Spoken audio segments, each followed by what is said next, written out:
The Frog Tzarevna from Russian Wonder Tales by Post Wheeler with illustrations by Ivan Bilibin from 1918.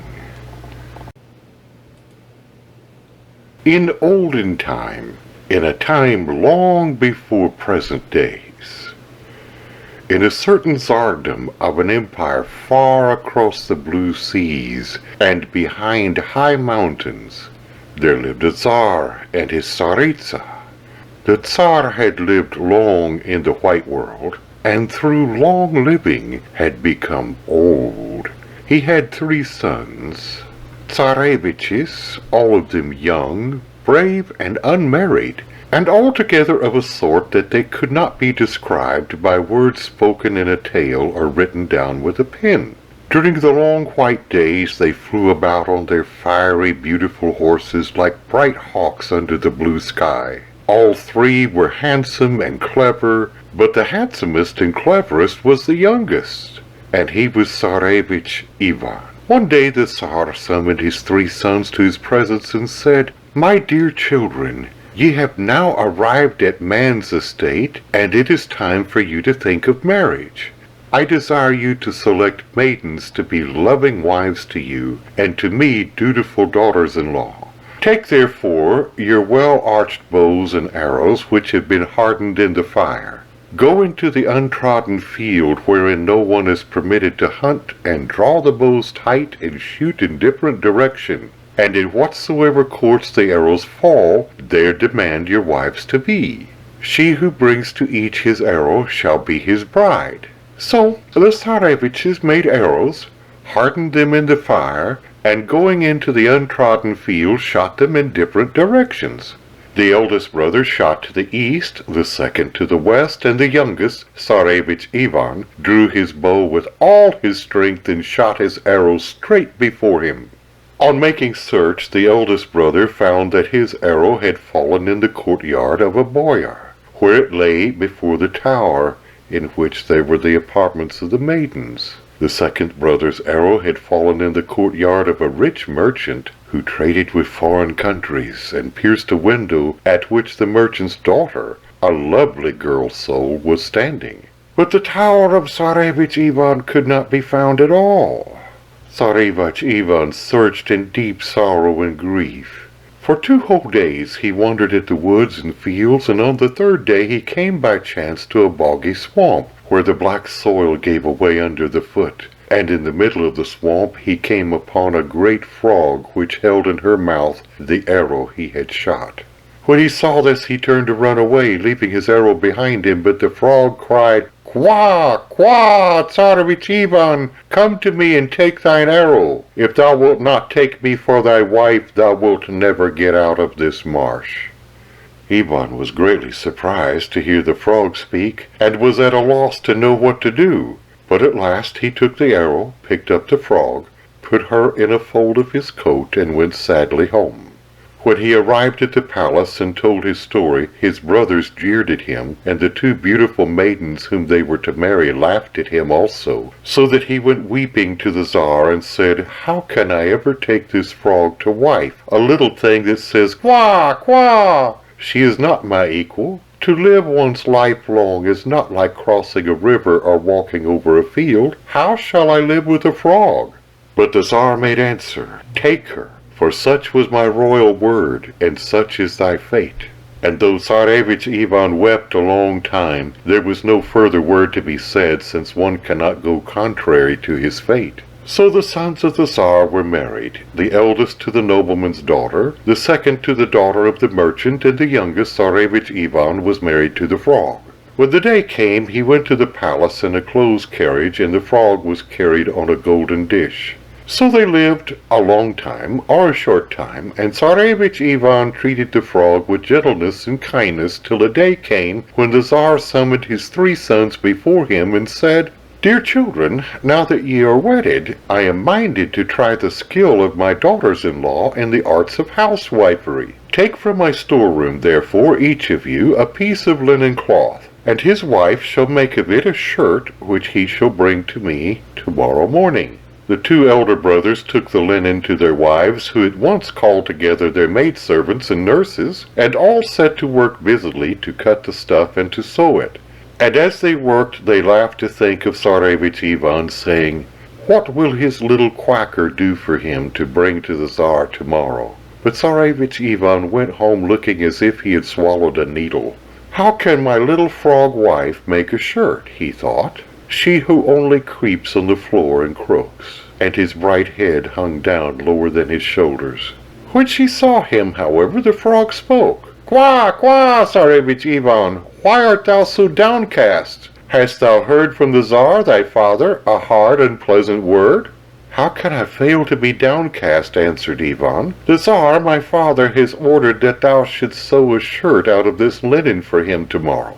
"Worry not," said the frog, "and have no fear. Go to bed and rest. There's more wisdom in the morning than in the evening." When Tsarevich Ivan had laid himself down to sleep, she called servants and bade them cut the linen he had brought into small pieces. Then dismissing them, she took the pieces in her mouth, hopped to the window, and threw them out, saying, "Winds, winds, fly abroad with these linen shreds, and sew me a shirt for the Tsar, my father-in-law." And before one could tell it, back into the room flew a shirt all stitched and finished. Next morning, when Tsarevich Ivan awoke, the frog presented him with a shirt. "There it is," she said. "Take it to thy father and see if it pleases him." Ivan was greatly rejoiced, and putting the shirt under his coat, set out to the palace where his two older brothers had already arrived. First of all, the eldest brother presented his shirt to his father. The Tsar took it, examined it, and said, "This is sewn in the common way. It is fit only to be worn in a poor man's hut." He took the shirt which the second son had brought and said, "This is sewn somewhat better than the other, and is perhaps good enough for me to wear when I go to my bath." But when he took the shirt that Tsarevich Ivan presented him, he examined it with delight, for no single seam could be seen in it. He could not admire it enough, and gave orders that it should be given him to wear only on the greatest holidays. Ivan went home happy, but his two brothers said to one another, "We need not laugh at Ivan's wife. She is not really a frog, but a witch." A second time the Tsar summoned his three sons and said, "My dear children, I wish to taste bread baked by the hands of my daughters-in-law. Bring me tomorrow morning, therefore, each of you, a loaf of soft white bread." Tsarevich Ivan returned home looking as if he had eaten something without salt, and his bright head hung lower than his shoulders. And when the frog saw him, she said, "Qua, qua, quarax! Tsarevich Ivan, why art thou so sad? Hast thou heard a harsh, unfriendly word from the Tsar thy father?" "Why should I not be sad?" answered Ivan. "The Tsar my father has bidden that thou bake him for tomorrow a loaf of soft white bread." "Mourn not, Tsarevich Ivan. Be not sad for nothing. Go to bed and sleep in comfort. The morning is wiser than the evening." When he was asleep, she ordered servants to bring a pastry pot, put flour and cold water into it, and make a paste. This she bade them put into the cold oven, and when they were gone, she hopped before the oven door and said, "Bread, bread, be baked, clean, white, and soft as snow." Instantly the oven door flew open, and the loaf rolled out, cooked crisp and white. Now the two Tsarevnas, the wives of the other brothers, hated the frog because of the shirt she had made, and when they heard the command of the Tsar, the wife of the eldest brother sent a little black slave girl to spy on the frog and see what she would do. The black girl hid herself where she could watch, and went and told her mistress what she had seen and heard. Then the two Tsarevnas tried to imitate the frog. They dissolved their flour in cold water, poured the paste into cold ovens, and repeated over and over again, "Bread, bread, be baked, clean, white, and soft as snow." But the ovens remained cold, and the paste would not bake. Seeing this, in anger, they gave the poor slave girl a cruel beating, ordered more flour, made paste with hot water, and heated the ovens. But the spilled paste had flowed all about and clogged the flues and made them useless, so that one had her loaf burned on one side and the other took hers out underbaked. In the morning, when Tsarevich Ivan woke, the frog sent him to the palace with his bread wrapped in a towel, and the brothers came also with theirs. The Tsar cut the loaf of the eldest son and tasted it. "Such bread," he said, "might be eaten only out of misery." And he sent it to the kitchen that it might be given to the beggars. He tasted that of the second son and said, "Give this to my hounds." When Tsarevich Ivan unwrapped his loaf, however, all exclaimed in admiration, for it was so splendid that it would be impossible to make one like it. It could only be told of in tales. It was adorned with all kinds of cunning designs, and all its sides were wrought the Tsar's cities with their high walls and gates. The Tsar tasted it and sent it away, saying, "Put this on my table on Easter Sunday, when we shall have royal visitors." So Ivan went home rejoicing. A third time the Tsar sent for his 3 sons and said to them, "My dear children, it is fitting that all women should know how to weave and embroider in gold and silver, and I would see if thy wives are skilled also in this. Take therefore each of you from my storehouse silk, gold, and silver, and tomorrow morning bring me each of you a carpet." When Tsarevich Ivan brought sadly home the silk, the gold, and the silver, the frog was sitting on a chair. "Qua, qua, quarax," she said. "Tsarevich Ivan, why dost thou mourn? And why doth thy bright head hang down lower than thy shoulders? Hast thou heard from the Tsar thy father a cruel and bitter word?" "Have I not cause to mourn?" he answered. "The shirt thou hast sewn, and the bread thou hast baked. But my father has bidden that thou make for tomorrow a carpet of this gold, silver, and silk." "Fret not, Tsarevich Ivan," said the frog. "Lay thee down and rest. The day has more wisdom than the night." As soon as he was asleep, she called servants and had them take scissors and cut to pieces all the silk, the gold, and the silver, and then sending them away, threw it out the window and said, "Winds, winds, fly abroad with these pieces of silk, of gold, and of silver, and make me a carpet such as my dear father used to cover his windows." And hardly had she said the last word when back into the room flew the embroidered carpet. Now again the wives of the elder brothers had sent the little black girl to watch, and she ran quickly to tell them. And they, thinking that this time the charm must work, cut all of their silk and precious thread into pieces, threw them out of the window, and repeated, "Winds, winds, fly abroad with these pieces of silk, of gold, and of silver, and make us carpets such as our dear fathers used to cover their windows." But though they waited a long time, the winds brought them no carpets. Then the Tsarevnas, angry at the loss of their rich threads, after beating the little slave girl more cruelly than before, sent servants hastily for more material, and calling together their nurses and maidens to help them, began to work at weaving and embroidering. In the morning, when Tsarevich Ivan arose, the frog sent him to the palace to show his carpet with his brothers.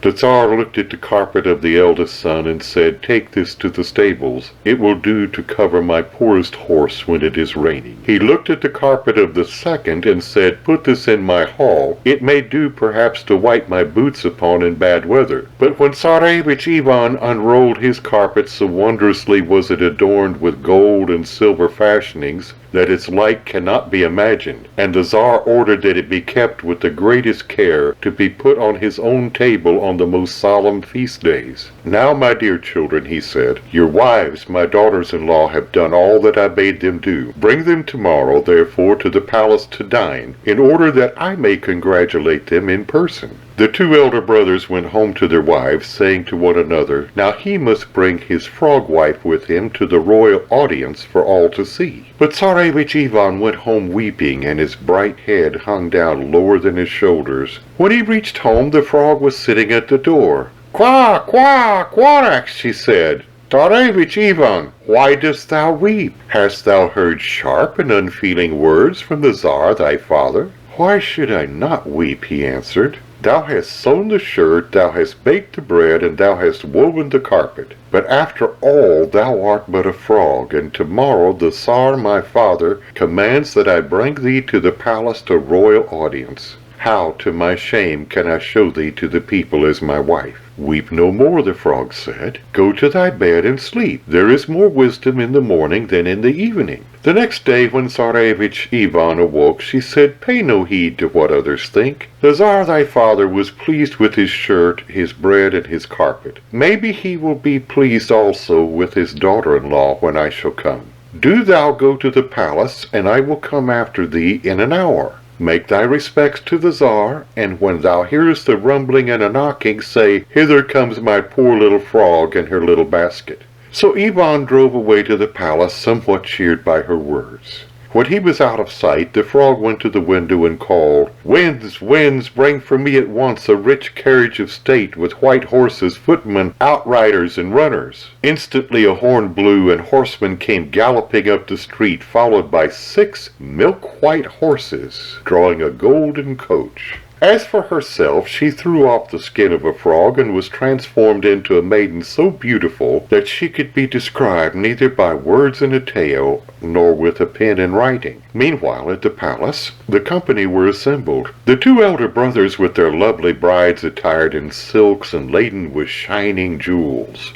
And they all laughed at Tsarevich Ivan standing alone, saying, "Where is thy wife, the Tzarevna? Why didst thou not bring her in a kitchen cloth? And art thou certain that thou didst choose the greatest beauty of the swamp?" But while they jeered at poor Ivan, suddenly there came a great rumbling and shouting. The Tsar supposed some king or prince was arriving to visit him, but Tsarevich Ivan said, "Be not disturbed, little father. It is only my poor little frog coming in her little basket." Nevertheless, everybody ran to the palace windows, and they saw 6 riders galloping in a golden coach drawn by 6 milk-white horses, flew up to the entrance, and out of it came the lovely maiden. Such a beauty as to make the sun and moon ashamed when she looked at them. She came to the Tsarevich Ivan, and he took her hand and led her to the Tsar. His father and the Tsar himself seated her at the royal table to dine. As all began to feast and make merry, the wives of the elder sons whispered among themselves and said, "It is as we have thought. She is in truth a witch. Let us watch carefully, and whatever she does, let us be careful to do likewise." So watching, they saw that the frog wife did not drink the dregs of her wine cup, but poured them in her left sleeve. And when they rose from the table, the musicians began to play, and the Tsar led out Ivan's beautiful wife to dance. This she did with exceeding grace, and as she danced she waved her left sleeve, and at one end of the banquet hall a lake appeared, 1 rod deep. She waved her right sleeve, and swans and geese appeared swimming on it. The Tsar and his guests were astonished and could not sufficiently praise her cleverness. When she finished dancing, the lake and the fowls upon it disappeared. Then the wives of the elder sons began to dance. They waved their left sleeves, and all the guests were splashed with the wine dregs. They waved their right sleeves, and the bones flew right and left, and nearly put out one of the Tsar's eyes. At this he was angered, and straightway ordered them out of the palace, so they went home in shame and dishonor.